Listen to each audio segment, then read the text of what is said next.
Isa pang Pinoy ang posibleng sangkot sa pang-eespiya batay sa paggisa ng militar.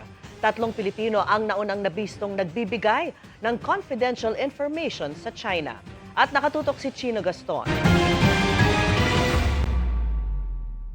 Nasa kustodiya na ng militar ang 3 Pilipinong nabistong nag-iispiya umano sa sariling bansa at nagbibigay ng sensitibong intelligence information sa China. 2 ang nagtatrabaho sa Department of National Defense at Philippine Navy at ang pangatlo malapit sa isang Coast Guard officer. Lahat sila mga sibilyan daw.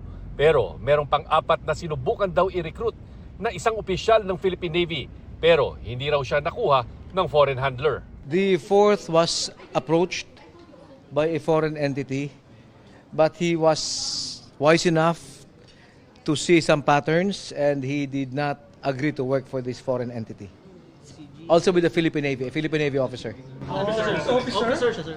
Yes, this all began when they applied for work and they posted their credentials on commercial apps, and somebody contacted them asking if they would like to work for a foreign entity as a researcher or as a columnist or an analyst. Sa ginawang tactical interrogation sa 3 nahuling Pinoy, lumitaw daw na isa pang Pilipino ang posibleng sangkot sa operasyon. But is there other agencies na maaaring tinitingnan natin na compromise dito sa spy?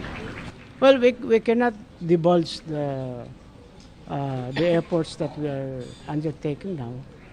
Sa pagkakabisto sa 3 Pinoy, sinabi ng National Security Council na iniimbestigahan na kung may iba pang ahensya ng gobyerno ang nakuha na ng impormasyon ng kanilang Chinese handler.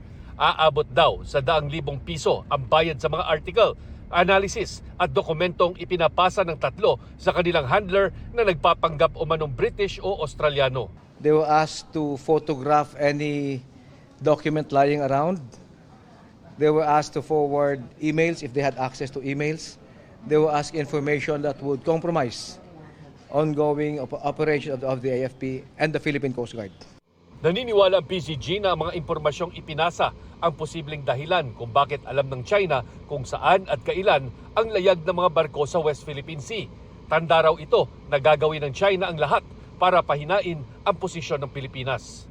And I think this incident basically proved that the Chinese government is really doing all possible actions para ma-undermine ang ating national security and also to weaken our position lalo na pagdating sa operation natin sa West Philippine Sea. Ang isa raw sa mga nahuli, sising-sisi sa kanyang nagawa matapos makita ang ginawang panghaharas ng China sa barko ng PCG sa Sabina Shoal. Nung naintindihan naman ito ng isa sa 3 who had links with the Coast Guard, he was remorseful nung nakita niya na posible pala na may masaktan na Pilipino sa ginagawa niya.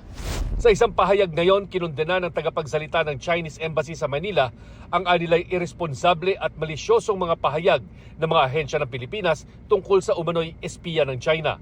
Prinsipyo daw ng China na hindi makialam sa internal affairs ng ibang bansa. Para sa GMA Integrated News, Chino Gaston, nakatutok, 24 oras.